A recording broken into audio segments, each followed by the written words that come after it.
एक ब्राह्मण परिवार में 7 बहुएं थीं। 6 बहुओं के मायके वाले बहुत अमीर थे। इसी कारण ससुराल में उनका मान बड़ा था, परंतु छोटी के मायके से कोई न था। वह घर का सारा कामकाज करती, सबकी सेवा करती, पर कोई भी उससे प्यार नहीं करता, सभी धुतकारते रहते। तीज त्योहारों पर भी जब उसके मायके से कोई न आता तो वह बहुत दुखी होती। हर वर्ष की तरह इस वर्ष भी करवा चौथ का व्रत आया। अन्य बहुओं के मायके से उनके छोटे भाई करवा लेकर आए, पर छोटी के मायके से यदि कोई होता तो करवा भी लाता। सास भी छोटी को ही खरी खोटी सुना रही थी। वह दुखी हो घर से निकल पड़ी और जंगल में जाकर रोने लगी। एक नाग बहुत देर से उसका रोना सुन रहा। अंत में वह अपने बिल से निकल आया और छोटी बहू से पूछने लगा, बेटी क्या बात है, तुम रो क्यों रही हो? छोटी बहू बोली, आज करवा चौथ है, मेरा कोई भाई नहीं है। यदि मेरा कोई भाई होता तो आज जरूर करवा लेकर आता। नाग की छोटी बहू पर दया आ गई। नाग ने कहा, बेटी तुम घर जाओ, मैं अभी करवा लेकर आता हूँ। थोड़ी देर बाद नाग ससुराल पहुंचा। ससुराल वाले इतना सामान देखकर चकित हो गए। सास भी प्रसन्न हो गई। सास ने प्रसन्न मन से छोटी बहू को नाग देवता के साथ भेज दिया। नाग देवता ने छोटी बहू को अपना सारा महल दिखाया और कहा, जितने दिन चाहो आराम से रहो, मन चाहा खाओ, मन चाहा पहनो, पर एक बात याद रखना, सामने रखी नाद कभी मत खोलना।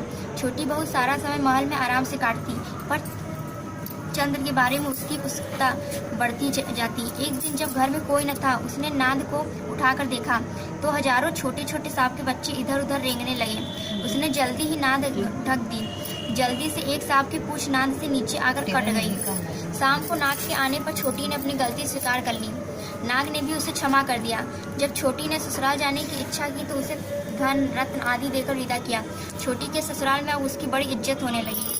जिस सांप की पूंछ कटी थी उसे सभी बंटा कहकर तंग करते। एक दिन उसने अपनी माँ से पूछा कि मेरी पूंछ कैसे कटी है। माँ ने कहा कि छोटी बहू के नाद उठाने और जल्दी से रखने में ही तुम्हारी पूंछ कटी है। तो वह बोला कि मैं छोटी से बदला लूंगा। माँ के बहुत समझाने पर भी वह एक दिन चुपचाप छोटी के घर जा छुपा और मौका पाकर उसे काटने की सोचने लगा। वहाँ छोटी बहू और उसकी सास में किसी बात पर बहस हो रही थी, तो छोटी कसम खा कर कह रही थी कि मैंने ऐसा नहीं किया है। वह कह रही थी कि मुझे बंड भैया से प्यारा कोई नहीं है, उन्हीं की कसम खाकर कहती हूँ कि मैंने ऐसा नहीं किया है। बंडा ने जब सुना तो सोचने लगा, जो मुझसे इतना प्यार करती है मैं उसे ही काटने आया था। वह चुपचाप घर चला गया। माँ ने पूछा, ले आए बहन से बदला? वह कहने लगा, माँ बहन से कैसा बदला? तभी से बंडा भाई व छोटी बहन हुए। भाई प्रतिवर्ष चौथ के दिन करवा लेकर जाता, वो बहन बड़े प्यार से करवा चौथ का व्रत रखती।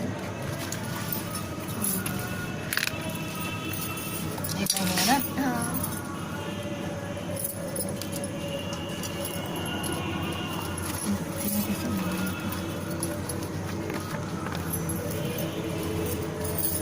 प्राचीन काल में करवा नाम की एक पतिव्रत स्त्री अपने पति के साथ नदी किनारे एक गांव में रहती थी।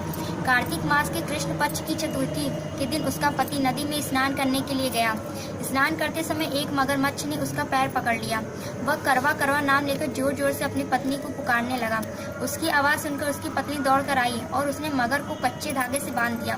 मगर को बांधकर वह यमराज के यहाँ पहुंची और यमराज से बोली, भगवान, मगरमच्छ ने मेरे पति का पैर पकड़ लिया है, अतः पैर पकड़ने के अपराध में आप अपने बल से उस मगरमच्छ को नरक में ले जाओ। यमराज ने कहा, अभी मगरमच्छ की आयु शेष है, अतः मैं उसे नहीं मार सकता। इस पर करवा ने कहा, यदि आप ऐसा नहीं करोगे तो मैं आपको श्राप देकर नष्ट कर दूंगी। यह सुनकर यमराज डर गया और उस पतिव्रता स्त्री करवा के साथ जाकर मगरमच्छ को उन्होंने यमपुरी भेज दिया और करवा के पति को दीर्घायु प्राप्त की। उसी दिन से यह करवा चौथ मनाई जाती है और सुहागिन स्त्रियों के द्वारा व्रत रखा जाता है। हे करवा माता, जैसे तुमने अपने पति की रक्षा की वैसे सबके पतियों की रक्षा करना।